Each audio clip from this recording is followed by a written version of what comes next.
Well, good morning, everybody. Got a little adventure going on today. I'll take you guys with me. I'm headed to Delta, Colorado to buy a mini excavator for my son. He's got his plumbing business going good, and he's got a few big jobs coming up, and he decided to take the plunge and buy one. So the company that we're buying from is called Varner Equipment, and I bought 2 balers, tractor, and now this mini X from the same outfit. And it's a good bunch. I hope they're okay with me using this on my YouTube, but just a good bunch of people. They deal in used equipment. They got a big shop, and I think their whole business strategy is that they buy this used equipment, run it through their shop, so when they sell it to their customer, they're getting a good product for a good value. So anyway, we bought quite a bit of stuff from them. They were super good people to deal with. It's going to be interesting. I just got my dually pickup, and we're gonna load this mini in the back. It's the real small one, about a 10 horsepower, weighs about 2,300 pounds. It's only 33 inches wide, and so other than dragging a trailer clear down here, 3 hours away or whatever it is, and decided to just put her in the back. So that could be interesting. Bring you guys along. So all right, guys, here's Carson's new mini Yanmar. Tiny little guy, and we're going to put it straight in the back of the truck. This will be a little bit interesting. We'll see how it goes.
Well, simple as mud. We'll get her tied down and get back on the road.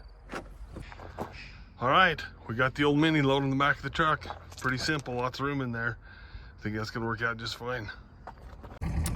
Well, all right, we made it home with the old Yanmar in the back of the truck. It hauled really simple. It was pretty slick. So I hope you guys can see I just backed into this dirt hill.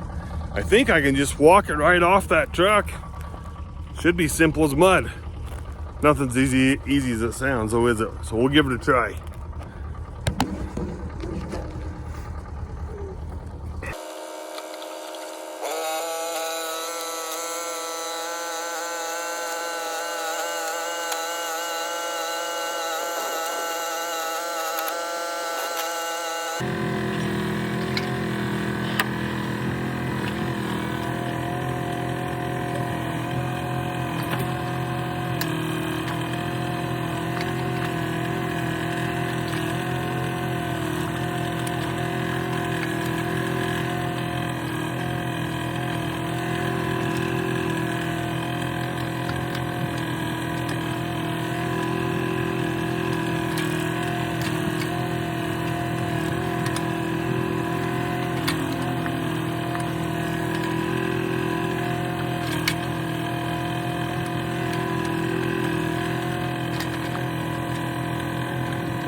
Well, simple as mud, right? With a little bit of modification to the dirt ramp. I was just afraid it was too steep, and if I got halfway up there and all that weight was on the tailgate and the tailgate like collapsed, then I'd be in trouble. So took an extra second, but yeah, that was pretty slick. So anyway, we're gonna call this a day. Pretty excited, old Carson getting his mini going. You know, see these young men starting their businesses and starting to grow and expand. It's pretty exciting. So anyway, great day for me. Thanks for watching.